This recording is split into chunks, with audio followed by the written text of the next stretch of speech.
Ayon sa Batas Republika bilang 8370 o Children's Television Act of 1997, oo, may ganitong batas dito sa Pilipinas. Children's Television Act of 1997. Simula pa lamang noong dekada 60, pinag-aaralan na ang paggamit ng telebisyon sa high school. Isa sa mga programang ginawa ng Meta ay tungkol sa pisika. Sinubukan na ito noong dekada 60 sa pamamagitan ng Ateneo Center for Educational Television. Ateneo Center for Educational Television.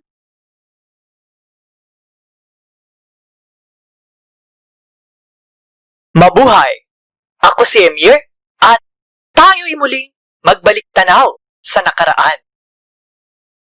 Nagpahinga ang Pinoy Educational TV noong dekada 70. Okay, hindi ako sigurado. Wala akong mahanap tungkol sa paksang iyon. May mga video si Flag Waver character sa YouTube, pero walang palabas na pang-edukasyon. Lost media ang maraming mga palabas noong dekada 70. Kaya, salamat kay Flag Waver character.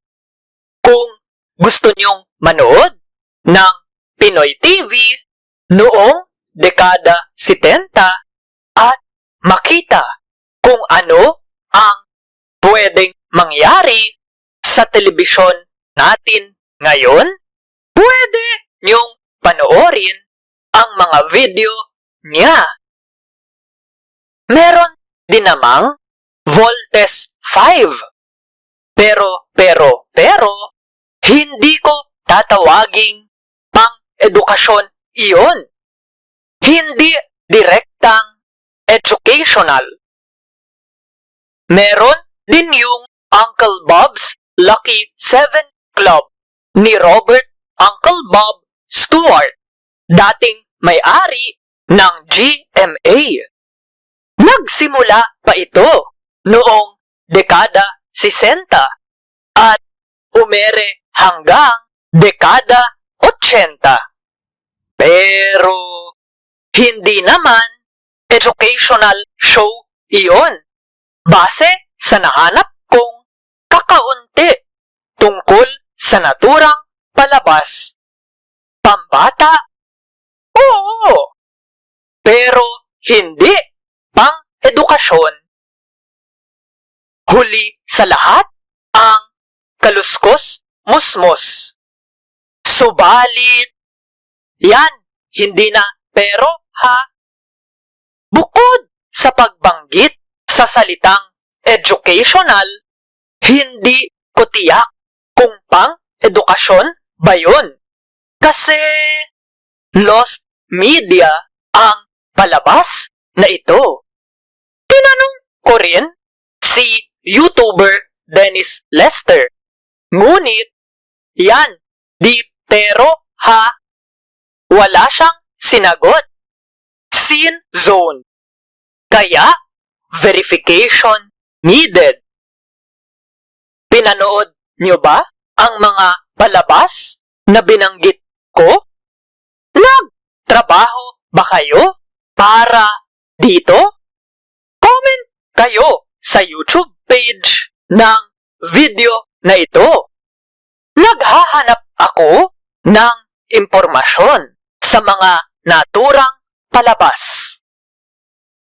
Dako na tayo sa dekada 80 at pag-usapan ang pinakamatandang Pinoy na palabas na tiyak pang-edukasyon at siguradong naaalala pa rin hanggang ngayon. Dun, dun, dun, dun, dun, dun, dun, dun, dun, dun, dun, dun, dun, dun, dun, dun, dun, dun, dun, dun, mata, langit na katawa sa batibot. Sa batibot tayo nang magpunta, tuklasin sa batibot ang tuwa, ang saya. Sa wikang Filipino, ang ibig sabihin ng batibot ay tao na maliit ang pangangatawan, ngunit matipuno. Sa wikang Tagalog, maliit pero malusog ang ibig sabihin ng batibot. Batibot ang Pinoy na Sesame Street. Hindi kayo magtataka kung alam ninyo ang kasaysayan ng palabas. Nagsimula ito hindi bilang batibot, kundi bilang Sesame. Ginawa o produce ang Sesame ng Philippine Sesame Street Project, PSSP, at ng Children's Television Workshop. Ngayon, tinatawag ng Sesame Workshop. Tumulong din ang nooy unang ginang na si Imelda Marcos sa Sesame. Namuhunan ang Human Settlements Development Corporation ng 4.5 milyong piso sa Sesame. Parte ang HSDC ng Ministry of Human Settlements ni Imelda. Teka. Hindi ba bahay ang ibig sabihin ng quote-unquote human settlements? Bakit ito nagpondo ng isang pambatang palabas? Di ba dapat ministry o ngayon Department of Education? Teka muna. Datapwat? Hindi ulit pero ha? Tumigil ang suporta ng pamahalaan noong 1984 nang bumagsak ang ekonomiya matapos patayin si Ninoy Aquino. Umalis din sa Sesame ang head writer na si Angela Stuart Santiago. Naging head writer ang manunulat na si Rene O. Villanueva. Dinala niya sa batibot ang papel na ito. Siya ang tinaguriang ama ng modernong literaturang pambata sa Pilipinas ng mga iskolar ng literatura. Para sa mas marami pang impormasyon tungkol sa kanya, pwede niyong basahin ang artikulong nasa kanan. Balik tayo sa batibot. Kinansela rin ang co-production arrangement ng PSSP at CTW dahil din ito sa pagbagsak ng ekonomiya. Kalahati ng Sesame ang ginawa sa Amerika at kalahati naman ang ginawa sa Pilipinas. Pero noong 1985, subalit sabi dito, co-producer ng batibot ang Sesame Workshop, dating CTW, hanggang 1989. Basta dahil sa mga problemang pang-ekonomiya ng bansa, naging imposible ng bayaran ang kalahating gawa sa Amerika para sa ikalawang taon ng produksyon. Kaya nagsarili ang Pilipinong pangkat kahit napakaliit ng puhunan nito sa sobrang tindi ng problemang pinansyal. napilitang tanggalin sa trabaho ang kalahati sa mga kawani hanggang 40 katao. Nangyari ito kahit dumoble ang produksyon para punan ang kalahati ng isang oras na palabas.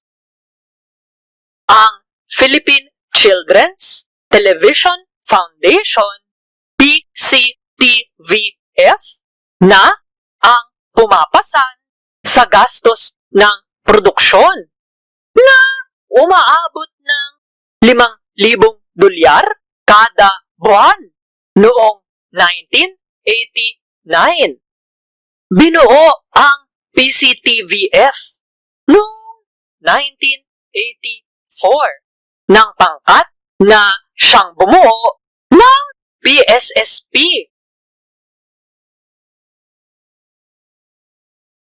Sa kabila ng mga problema, noong 1985, mas mataas ang rating ng Batibot sa Sesame at sa Sesame Street na unang umere sa Pilipinas noong 1970.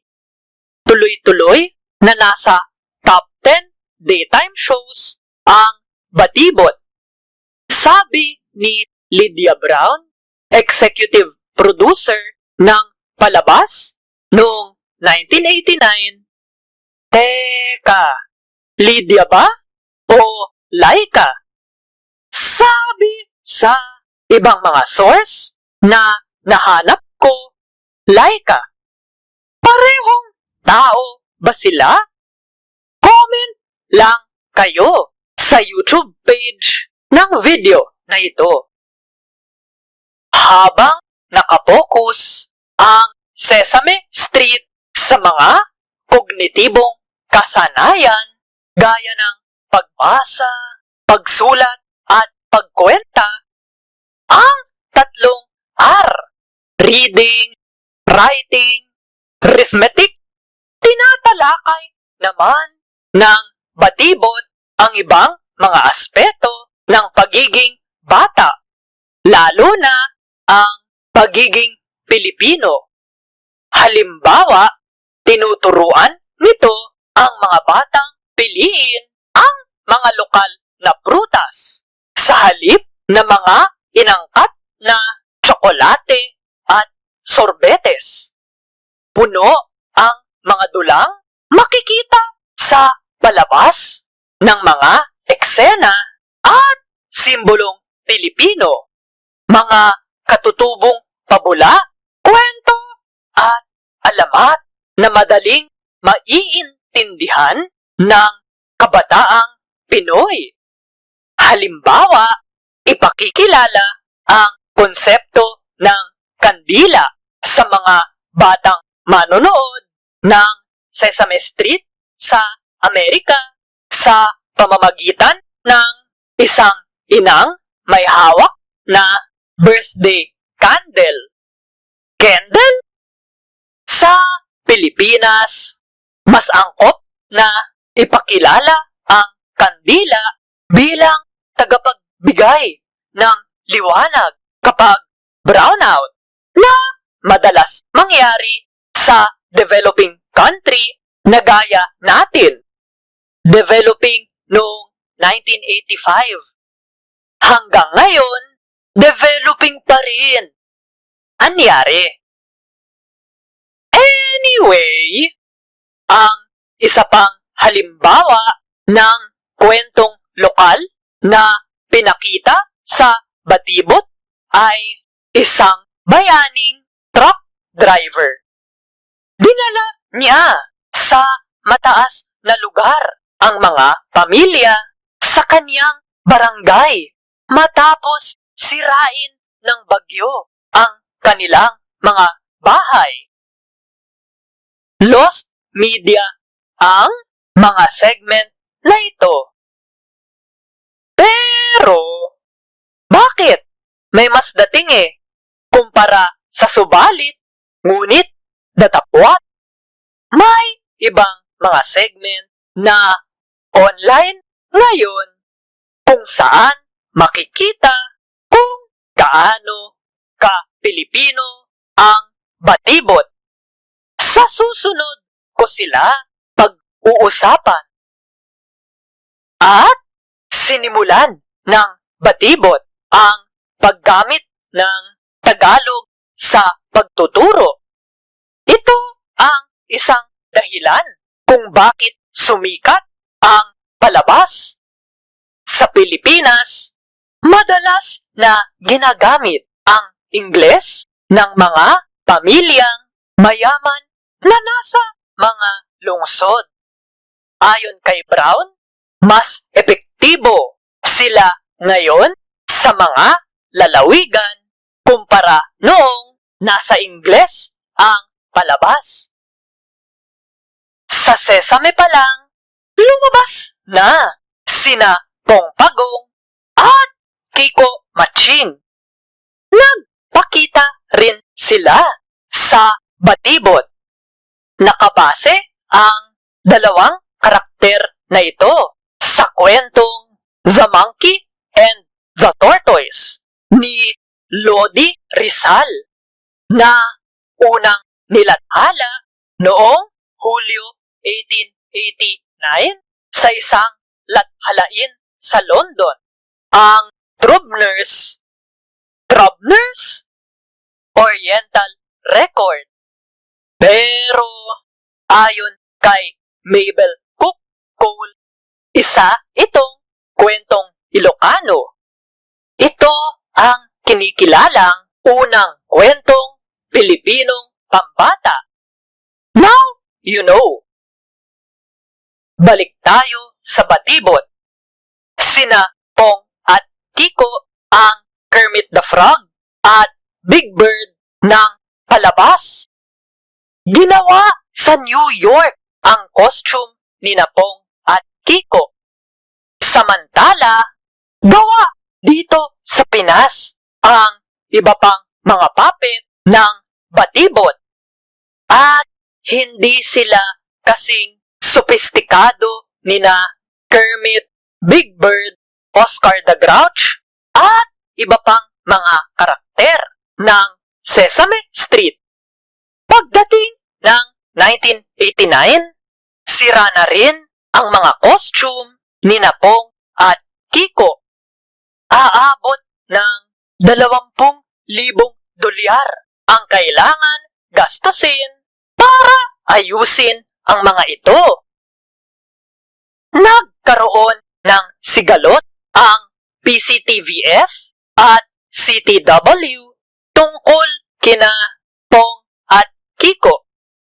May kasunduan ang dalawang partido na hindi pwedeng gamitin ng batibot ang dalawang puppet sa anumang programa sa labas ng Pilipinas. Samantala, nakipag-usap ang mga producer ng batibot sa mga pinuno ng telebisyon sa Indonesia tungkol sa bersyon ng batibot sa bansang iyon. Sagot ng CTW, lumabag ang batibot sa kasunduan. Kaya dapat isole sina Pong at Kiko. Ngunit, sabi ni Brown, hindi naman makikita sa Indonesia sina Pong at Kiko. Sinama pa nga ang sigalot na ito sa usapin tungkol sa mga Amerikanong base militar sa Pilipinas. Di ko alam kung nagkaroon ba ng batibot sa Indonesia. Pero ito ang sigurado. Wala na ang mga base militar ng Estados Unidos ngayon sa ating bansa. At tinanggal din sa batibot sina Pong at Kiko. Maraming nagsasabi sa internet na dahil ito sa quote licensing issues with former partner CTW. Ang tiyak ko lang ay wala na sila dahil hindi sila makikita sa website ng Batibot noong 1997. Turun, turun, turun, turun, turun, turun, turun, turun, turun, turun, turun, turun, tan tararun tan tan tan tan. Tuloy natin ang usapang batibot sa susunod. Laking batibot ba kayo? Napanood nyo ba ito? O nagtrabaho ba kayo dito? Comment lang kayo sa YouTube. Gusto kong mabasa ang inyong kuro-kuro. Pindutin ang subscribe at pagkatapos ang batingaw para masabihan kayo agad pagkalabas ng mga video ng Baliktanaw/In Hindsight. I-like at i-share ang video na ito sa social media, Facebook, Twitter, Instagram, Reddit, TikTok, WordPress, Tumblr, at iba pa. Sana'y suportahan ninyo ang Baliktanaw/In Hindsight sa Patreon. Sa aking mga patron, maaari ninyong mapanood ng mas maaga ang mga video ng Baliktanaw.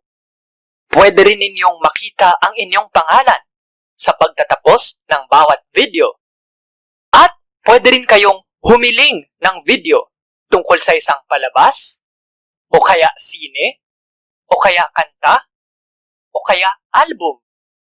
Bisitahin lamang ang patreon.com/baliktanaw. Maaari nyo ring suportahan ang Baliktanaw/In Hindsight sa PayPal. Sa PayPal, kahit magkano ang pwedeng ibigay ninyo. Hanggang sa muli, salamat at sana'y magkita-kita pa tayo. Ingat!